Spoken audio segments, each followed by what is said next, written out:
C'est amusant de voir que finalement toute la poésie, c'est toujours une question d'introspection et faire remonter les émotions les plus intimes, ça va de soi, mais vous avez toutes et tous raison de persévérer dans ce genre particulier parce qu'il impose l'arrêt, la minute de réflexion, et même quand on croit qu'on n'est pas attiré par la poésie, à vous écouter, on se rend compte qu'on peut être tout à fait séduit et de voir à quel point de si courts extraits peuvent vous plonger dans des ambiances très différentes et vous calmer complètement.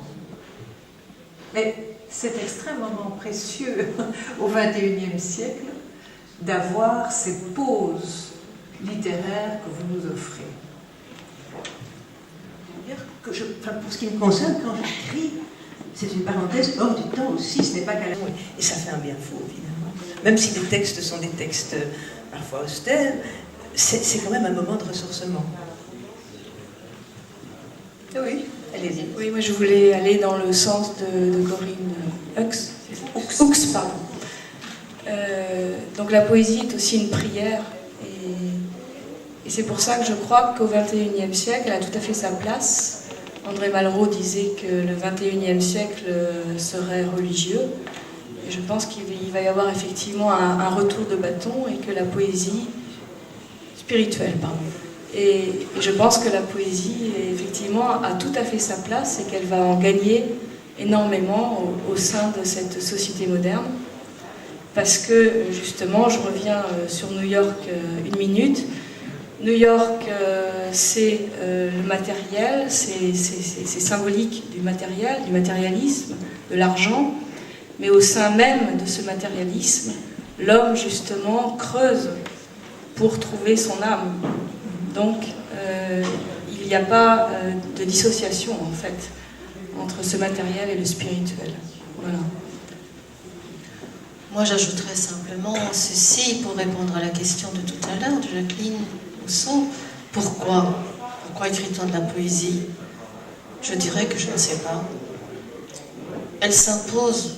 J'aurais voulu écrire de grands romans, de grands best-sellers, des policiers, plein de prose, et c'est la poésie qui s'impose.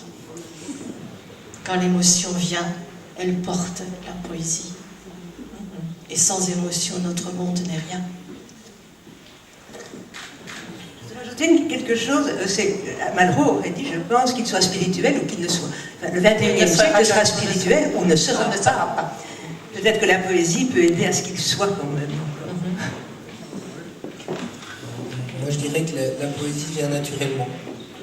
C'est vrai qu'on voudrait écrire de tout, et c'est la forme la plus simple et à la fois la plus complexe, parce qu'elle nous oblige, nous, en tant qu'auteurs, à nous livrer, à livrer ce qu'on ressent. En général, j'écris en mettant de la musique, ça ne me dérange pas, mais quand je veux écrire un poème, je coupe tout, je ferme les yeux et je me laisse vraiment porter et bercer. Et comme dans certains romans, on ne sait pas où on va arriver. Et parfois, on se retrouve en larmes et on est heureux. C'est ça qu'offre la poésie, en fait. Je préfère que vous gardiez comme conclusion à l'esprit les poèmes que je vous ai lus. Merci. Voilà, eh bien, merci infiniment. Ils sont là à votre disposition et leurs livres aussi. Merci beaucoup. Merci. On se retrouve cet après-midi.